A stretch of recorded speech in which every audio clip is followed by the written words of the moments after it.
Welcome back, Brainiacs, to your Monday mental health tip here on The Broken Brain. It's your boy Dwight here to talk about that with you. And today, I got to thinking about something because of something in the news. So what's in the news these days? Well, there was a quote I saw from Robert De Niro, an actor that you might recognize from the movie Amsterdam, where he was talking about his daughter. As a matter of fact, his daughter recently came out as transgendered. And De Niro was asked about this, or made a statement about this, of having his child, who he had known as his son, come out as his daughter. And there's a quote that he shared in an interview with Variety magazine. I loved and supported Airyn as my son, and now I love and support Airyn as my daughter. I don't know what the big deal is, De Niro stated. I love all my children. That sounded like the same name. Airyn is the new identified name from his daughter.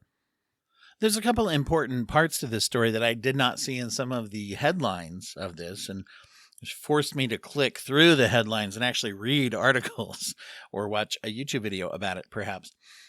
Some quotes. There's some quotes that come from Airyn De Niro, as well as some interesting facts, which she was outed. She did not come out herself into the public eye. She was outed by some kind of dirtbag paparazzi organization.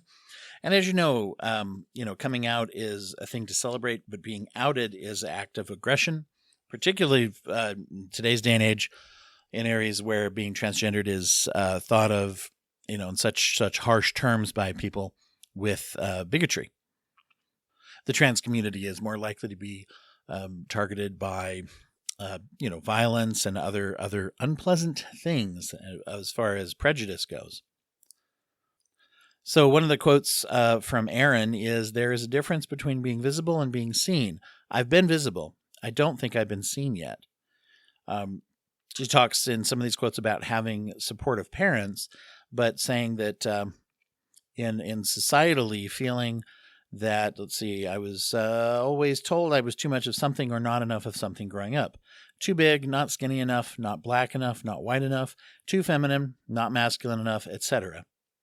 I think stepping into this new identity while also being more proud of my blackness makes me feel closer to them in some way. Them, in that case, that was a quote referring to black women who have been impressive to her, including Raven Simone, and also including her mother, Tukey Smith. She states that her parents always treated her as normal growing up, but that she's been through a lot of these identity kind of, experiences of sorting that out.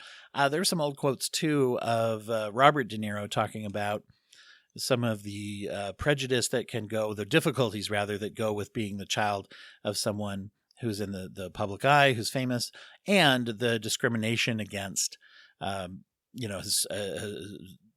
his daughter for being white and black, mixed race, whatever you want to, call that, and the societal pressures and discrimination.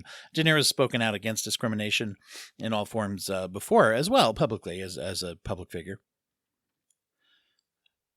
And says that he hopes that his children understand that even if things change from the way you plan on them, or even if things happen out of your control, that you roll with it and that's part of life. It's very, very interesting to see. Now, one of the things I like about his reaction, I'm just going to put this out here because the mental health tip that comes from this is things that I've learned from working with parents and working with trans individuals about responses to the coming out process. One of the things I really like is when he says, "What's the big deal? I love all my children." Now, at least I'm interpreting that based off of hearing it verbally as well as reading it. It seems to me that he's saying what a lot of parents say in a very effective way when they have an effective reaction. Obviously, she has come out to him before she was outed to society. But anyway, when he says, "What's the big deal?" I like that because it reminds me of parents who have the attitude of saying, "I want my child to know I love you, of course, not I love you despite," if that makes sense. I love you even because of who you are and that you are revealing your identity to me. In other words, I don't need a gold medal for being an accepting parent. I'm supposed to be an accepting, loving parent.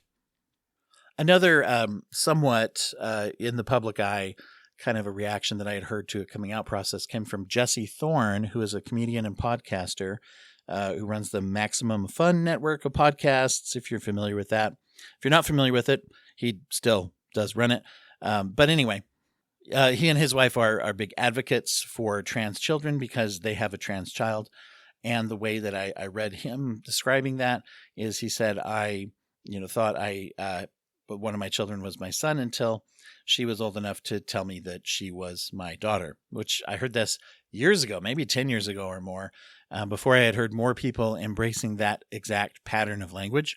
It was the first time I'd heard someone say it that way, and it just struck me as a beautiful thing to say about your child. When trans youth, or whatever age someone is, when they come out, I think it's important to ask ourselves, are we trying to accept and love despite, because of our own prejudices or insecurities or experiences, or are we communicating acceptance because of? In other words, you have let me know more about yourself, and I am super excited to get to know this part of my child while at the same time understanding that they are the same person that they've always been. But now we get to know each other in a little bit different way. I've said this before on the podcast, as well as to parents and people that I've worked with. When someone comes out as trans, there is, in my mind, in my experience, no greater impact for good that you can make on a relationship than do it, as far as bang for the buck, as far as energy and return of investment, than to simply, on top of being accepting in the form of using someone's identified name and someone's identified pronouns. If you are unwilling to do that, the amount of damage you can do is quite remarkable. And if you do it, even though it is not the hardest thing in the world, is it, hard to get used to, new name and things like that, of course. But for the amount of work that it takes to work at that and try to remember it and work with your child on it, the return of the good that you do in communicating to your child a loving, supportive relationship is incomparable. If there was something that was if there was something else we could do that took so little effort for the amount of benefit that it gives to communicating love to our child, it would be in every parenting magazine, every issue. Basically, do this.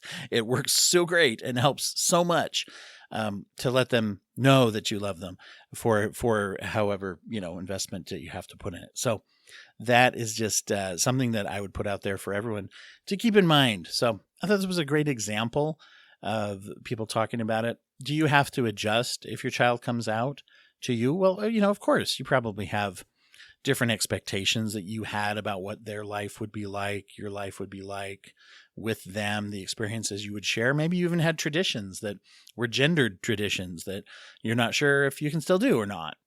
Or maybe they wouldn't want to do them. Maybe they don't want to anyway, even if they're cis. But anyway, the whole point is freeing ourselves of those, or even kind of coping with what we may interpret as like, my experience has changed. Do I interpret that as a loss in some ways, a gain in some ways? You definitely should process through all that. But that's your feelings. It's your issues. Process it through with your therapist or partner, or friends, family, if you need someone to sit there and process the emotions that you're not sure how to share them with your child without, making them feel a little less supported. Work through that. Are you going to talk to your child about it? Yeah, if you're close enough, you probably will someday. But that's not the primary reaction. Imagine the last time you asked someone for help or just told someone you're having a hard time. And I think we've all had this experience where the person's first reaction made us feel like we needed to make sure they were okay with our problem, or our situation, or whatever it is we're going through. So if someone shares something that is, by the way, not a problem, but is a huge part of their identity and a great bonding, trusting thing that they're investing in our relationship and coming out, and the first thing we say is, well, let me tell you how this affects me. Just imagine. That's pretty invalidating, right? First reaction is thank you. That's it. And get to know whatever you need to get to know about them, to support and to love them. Work through your own shit on your own time in your own way. Doesn't involve them, maybe down the road. Doesn't involve them right the moment they come out. I would recommend almost never. If you already have a really open basis of relationship, maybe you'll talk about that if they ask you. But to handle your stuff, You are responsible for your stuff and to love your child. Hey, by the way, the charity of focus for this month, the new month of May that we are in now, is Grandview for Good, a wonderful charity founded by my colleague, Holly Willard, who's a licensed clinical social worker that practices here in Utah. But this is a big sweeping, this is a nonprofit that's starting in this local area, which is trying to help people to who cannot afford therapy to gain access to therapy, as well as advocating for greater understanding of mental health in our communities and schools. So go to grandviewforgood.org, all one word, in order to learn more about this wonderful program.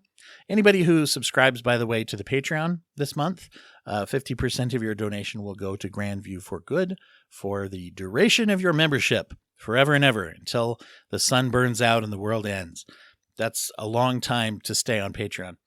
By the way, if you do decide to become a Patreon subscriber, Apple Podcast has some kind of a thing where it looks like it makes it easy to subscribe through Apple. Just so you're aware, you will get charged a little bit higher percentage and rate for going through Apple.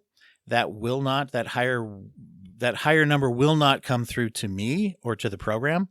It will just basically go to Apple. So if you want to pay the same amount for the same benefits and have it all go to the program, then you want to go to patreon.com/brokenbrain or dwighthurst.com/support to find that and other options. If you subscribe through Apple, go for it, but just understand you're giving a higher amount of money to Apple when you do that. So just know. All right. Thanks, everybody. There'll be a new episode, an interview coming out tomorrow. Bye-bye.